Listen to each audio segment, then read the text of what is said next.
Assalamualaikum warahmatullahi wabarakatuh. Good afternoon, distinguished panelists, respected professor, researchers, ladies and gentlemen.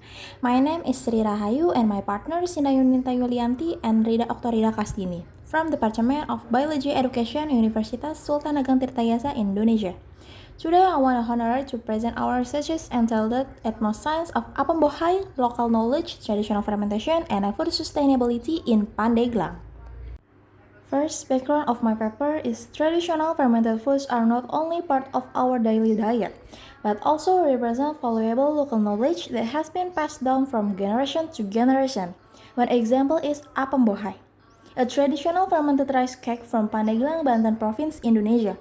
The production's process reflects indigenous knowledge about fermentation, the use of natural resources and environmentally friendly practices. However, despite its cultural importance, scientific documentation of apem bohai remains limited. Therefore, this study explores apem bohai from an ethno-science perspective by connecting local knowledge with scientific concepts while highlighting its contributions to a sustainable food system. These researchers use a qualitative exploratory ethnographic approach. The study is conducted in 3 production centers in Pandeglang Regency, namely Kedubungbang, Cimanuk, and Petir. We collected data from 84 informants, including producers, distributors, community leaders, and consumers. Data were obtained through well observations, semi-structured interviews, and documentations. The collected data were analyzing using the Miles and Huberman model, including data introductions, data display, and conclusions drawing. Our findings show that the knowledge of making apem bohai has been transmitted orally and through direct practice within family for many generations. The producers carefully select local materials such as rice flour, white fermented cassava, called peyem Bandung, palm sugar, and a kultuk banana leaves. Interestingly, each production step is based on long-term experience rather than formal scientific education. This traditional practice demonstrates the richness of indigenous knowledge in local communities.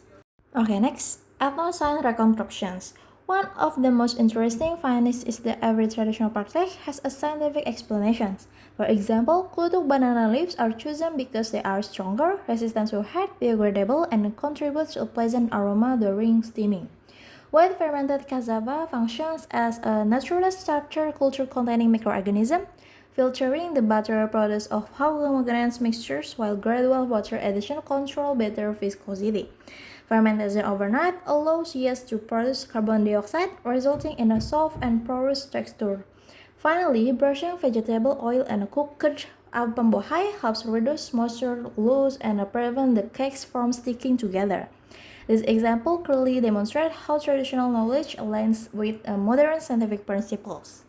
Next slide, sustainability. Apem bohai also contributes significantly to sustainable development. First, environmentally, producers use banana leaf instead of plastic packaging and rely on locally available ingredients. Second, economically, apem bohai supports household business and provides income opportunities for local communities.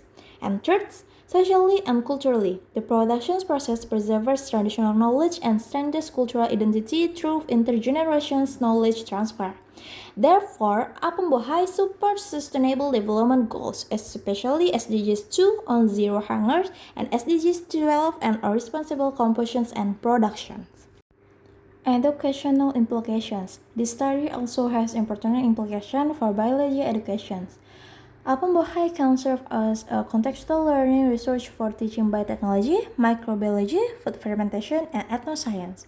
By connecting scientific concepts with local cultures, students can better understand biology through real-life experiences. This approach also encourages critical thinking and appreciation of local wisdom. Okay, last conclusion. In conclusion, apem bohai is much more than a traditional food. It represents valuable indigenous knowledge, demonstrates conventional biotechnology through natural fermentation, and contributes to environmental, economic, and cultural sustainability.